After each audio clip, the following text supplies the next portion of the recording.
उसमें भारत और काल और अमृत शब्द 3 बार आया था, वो सबसे ज़्यादा 3 शब्द जो आए थे। उसी समय बाई चांस वो दिखाने लगे कि कोलकाता में स्वतंत्रता दिवस मनाया जा रहा था, तो पहले हेलीकॉप्टर से फूल बरसाए गए। तो क्या कह रहे थे? पुष्प वृष्टि करो। अब अगर आपने संस्कृत में हिंदी पढ़ी तो समझने में कोई समस्या नहीं आएगी। पुष्प वृष्टि, फिर वो कह रहा है अपूर्व दृष्टि, ये अपूर्व दृष्टि दिखाई पड़ रही है। तो जब आप संस्कृत निष्ठ हिंदी पढ़ते हैं तो भारतीय भाषाओं के साथ ज़्यादा जुड़ते चले जाते हैं, ना कि डिस्कनेक्ट होते चले जाते हैं। मैं दिल्ली में एक बार प्रेस कॉन्फ्रेंस के दौरान मैंने एक शब्द वितंडावाद प्रयोग किया, और आपको आश्चर्य होगा कि जितने अंग्रेजी के पत्रकार थे दिल्ली के, उन्होंने कहा what is the meaning of this word वितंडावाद। और ये मेरे लिए आश्चर्य का विषय था कि तमिलनाडु और आंध्र प्रदेश के पत्रकारों ने कहा कि तेलुगु और तमिल दोनों में वितंडवाद शब्द है और उसी अर्थ में जिस अर्थ में हिंदी में प्रयोग होता है।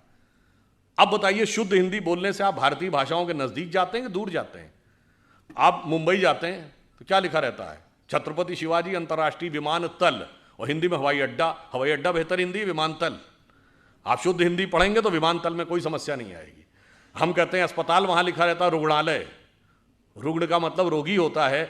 आप अगर संस्कृत निष्ठ हिंदी पढ़े होंगे तो आपको कोई समस्या नहीं आएगी। और ये मैं आपको एक उदाहरण ही बताता हूँ। जब सुषमा स्वराज जी थी तो एक बार हमने उनसे पूछा कि आपने इतनी जल्दी कन्नड़ कैसे अडॉप्ट कर लिया, आप कन्नड़ में भाषण कैसे देने लगी थी? तो इससे पहले कि वो बोलती, उनके पति ने कहा कि इनका संस्कृत का बेस बहुत स्ट्रांग था, तो सबसे पहले कन्नड़ में बहुत सारे शब्द जो संस्कृत के हैं उन शब्दों को पिकअप किया और उनको केंद्रित करके भाषण का निर्माण किया, और उसके बाद भाषण लिखा देवनागरी लिपि में, और उसके बाद उन्होंने बहुत जल्दी अडॉप्ट करके बोलना शुरू कर दिया। तो आप सोचिए कि ये भाषा किस ढंग से जोड़ती है और भाषा किस ढंग से आपके दिमाग को पल्यूट भी करती है। उदाहरण के लिए अगर आप देखें, आज एक और भी खतरा चल रहा है।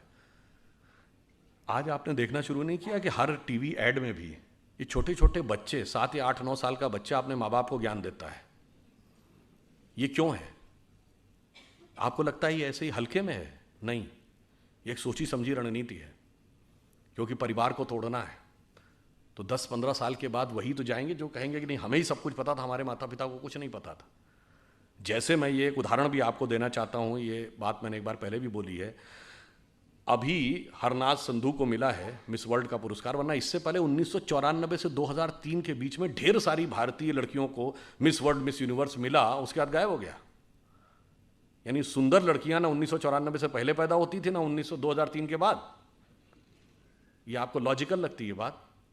नहीं जी, 1991 में नई अर्थव्यवस्था आई, भारत के पास इंफ्रास्ट्रक्चर नहीं था, तो कहां से पैसा आएगा? क्योंकि ना हमारे